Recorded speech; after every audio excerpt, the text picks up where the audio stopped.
දැන් ගයිස්ලා අද මම මේ අත්තල්තුරු ප්‍රදේශයේ තමයි සංචාරය කරන්න. ඉතින් මම වාහනේ නවත්තලා මෙතනින් පොඩ්ඩක් වහිනවා පල්ලෙහාට. මේ තියෙන්නේ අත්තල්තොට ඇල්ලට යන්න ඉස්සෙල්ලා හම්බ වෙන පළවෙනි view point එකක් තමයි මෙතන. ඒකම මෙතන තව කියන්න පුළුවන් මෙතනත් පොඩි ඇල්ලක් තියෙන කියලා තමයි කිව්වේ. දැන් මම බලනවා මෙතනින් පල්ලෙහාට බහින්න බ්‍රෝ හදන්නේ. ඉතින් පොඩ්ඩක් කොල්ල එනවා නම් ඒ වගේ තමයි තියෙන්නේ. බලමු ගිහලා කොහොමද කියලා.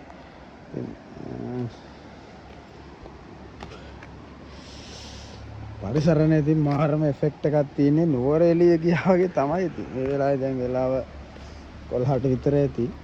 මාර කූල් එකක් තියෙන ගයිස්. බලමු අපි ගිහිල්ලා දැන් සද්දෙත් එක්ක right okay. ජීවිතේ හම්බෙලා තියෙන ගයිස්ලා විඳින්න. ගොඩක් කලාවට අපි පුරුදු වෙලා තින්නේ කොහෙන් හරි ඔන්ලයින් ඕඩර් එකක් දැම්මා නේද? ඇඳුමක් ගත්තා. එහෙම නැත්නම් කෑම එක ඕඩර් කළා. ඊපස්සේ ලංකාවේ තියෙන හයි කැපැසිටි තියෙන හොටෙල් එකක් බුක් කළා. අර තඩි පූල් එකකට බහලා තඩි පොලින් වතුර ටිකක් නාගත්තා. මොනවා හරි ඔය දිවට රසට මොනවා හරි කියලා දැම්මා. ආවා. ඕක නෙමෙයි ජීවිතේ. මම හිතන්නේ අපි ට්‍රැවල් කරමු. අපි මේ ෆිට්නස් ගෝල් එක මේ ට්‍රිප් මේකෙන් ගේන්නේ. අපේ වෑයමට සපෝට් කරන්න හැමෝම අපේ YouTube channel එක subscribe කරලා bell icon එක click කරලා පොඩි like එකක් දාගෙන යන්න, comment එකක් දාගෙන යන්න.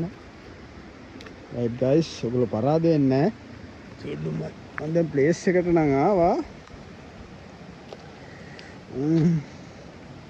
දෙන්න කියන නම නම් දන්නේ නැහැ. බොරු කියන්න ඕන නැහැ. මේ දැන් අත්තල්තොට ඇල්ලට පල්ලෙහා දින පොඩි ඇල්ලක් කියලා තමයි මට මිනිස්සු කෙනෙක් කිව්වේ.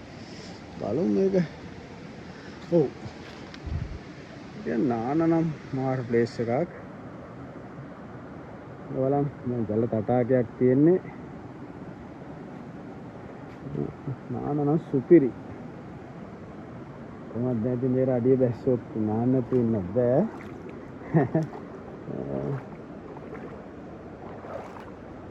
ඒක පොඩ්ඩක් තියෙන කතාව තමයි කිව්වේ. හිතපු ගමන් උඩහ වතුර වැඩි වෙනකොට වහිනකොට මේක ටිකක් ශනිකව වතුර පාර ඉස්සනවා කියලා කිව්වේ.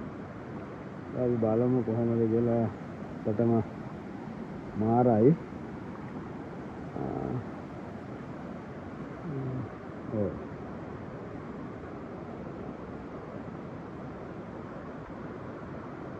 හරිලා සරලයි. මම ඔයාලට පාර කියන්නම්.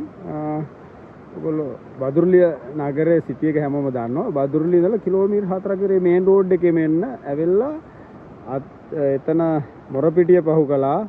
මොරපිටිය පහු කරනවත් එකම ඊට පස්සේ හම්බ වෙනවා පොඩි සාමාන්‍ය කන්දක් හම්බ වෙනවා. ඒ කන්ද නගිනවා එක්කම මීටර් 100ක් උඩට යනකොට වම් අත පැත්තේ පල්ලෙහාට බහින්න ප්ලේස් එක පොඩි බෙන්ඩ් එකත් එක්කම පොඩි පාලම් ගැට්ටක් තියෙනවා. හරි සරල හොයාගන්න. අයි ගොඩක් කට්ට කන්න ඇතුළ ගෑන්න දෙයක් නැහැ. නානන සුපිරි. එලාක අපේ සෙට් එකත් එක්ක අපි මෙතන නාන්න වෙනවා දවසක. ඉතින් ඇත්තටම මේ මාරයි. මේ මෙතන තමයි අත්තල්තොට උඩ ඇල්ලට දැම්ම යනවා. ඇල්ල ගාමින් වැටෙන මේ පහළ කොටස තමයි මේ තියෙන්නේ. මෙතන තමයි සාමාන්‍යයෙන් නාන්න සුදුසු කියන්නේ. මේ හරියන පොඩ්ඩක් ගැඹුරයි වගේ. නමුත් ඉතින් අනා ගන්න තු වැඩේ කරගන්න යන සුපිරි. සාමාන්‍ය එකපාර මෙතන 20කට 30කට නාන්න පුළුවන් ගේමක් නැතුව 50ක් වුණත් පුළුවන්. ඔයගොල්ලෝ ට්‍රැවල් ගොඩක් කරලා ට්‍රිප් එකක් හැම වෙනවා නම් ඉතින් ලෝ බජට් එකකින් මේක කවර් කරන්න පුළුවන් ගයිස්. ඉතින් අපි අතින් ඒකනේ වෙන්නවත් උන නේද? අපි නිතරම කතා කරන්නේ රට විඳින්න කියලා. ඉතින් මේවල මුදල් යන්නේ නැහැ. මේ වාගේ රට වාගේ දේවල් ගයිස්. මාරයි.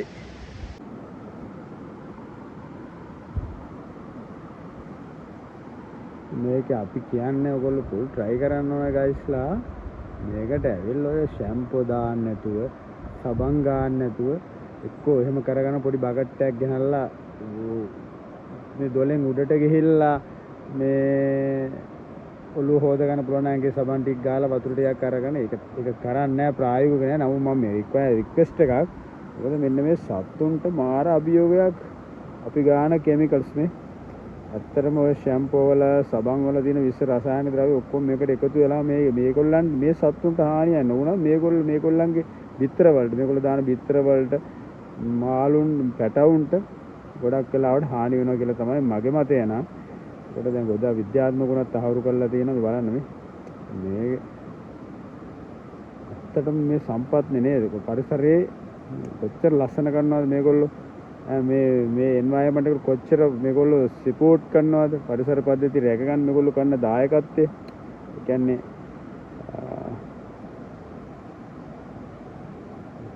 අපි තමයි මේ මනුස්සතා හැටියට මේක ඩිස්ට්‍රොයි කරලා විනාශ කරලා නේද විනාශ කරන්න ඉතින් ඔයගොල්ලෝ try කරන්න එන්න මේක ළඟම පාර තමයි ඔයගොල්ලෝ කොළඹ වල ඉඳලා නම් හරිම ලේසි හයිවේ එකෙන් දොඩංගොඩින් බැස්සා මතුගම බදුරලිය සිටි එකේ ඉඳලා කිලෝමීටර් 4ක් ඇවිල්ලා මොරපිටිය පහු කරපු ගමන් ඔයගලන්ට පුළුවන් මේ මීටර් 200ක් යනකොට කන්ද හම්බ වෙනවා මේකට කියන නම නම් මතක නැහැ. නමුත් එතනම තියෙනවා නගිනවත් එක්කම වංගත පැත්තේ පොඩි පාලම් ගැට්ට එතනින් පල්ලෙහාට බහින්න මේ ඇවිල්ලා සුපිරි ප්ලේස් එකක් මේ. right guys